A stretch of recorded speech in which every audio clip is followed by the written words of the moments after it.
Lost in the 50s tonight. By golly, we have a lot of folks that really appreciate it, and I want you to know I'm one of them. There we go. Ronnie Millsap heard from Johnny Duncan. He's listening with his wife out there. Tony plays gigs, and he's just gotten home probably a short time ago and said, would you play a song for Johnny and Tony? And I said, sure I will, John.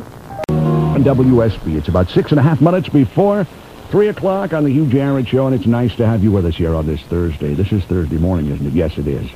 Appreciate Johnny Duncan calling us, and I couldn't bring the association to mind there for the moment. It was in 66, and they did do a song called Cherish, and of course, Kool and the Gang has a completely different tune by the same name going right now. Say, if you can't read or write, you know you have a problem that's shared by over 250,000 adults in Atlanta. But now you can get help. Literacy Action offers free lessons to improve your reading and writing skills. Call them at 659-2244.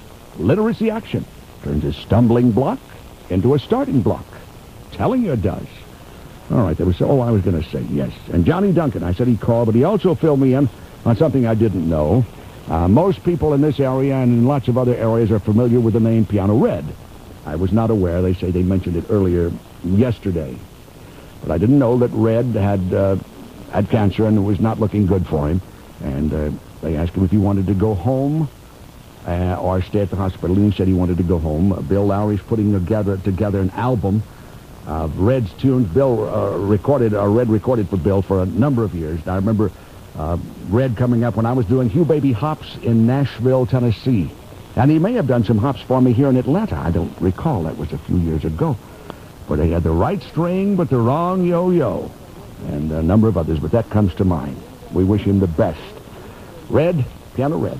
Yes, sir. Cancer's a terrible thing. 70 degrees on Peachtree Street in Atlanta. And some of those great sounds like shoo-boopy-doo or whatever they say there.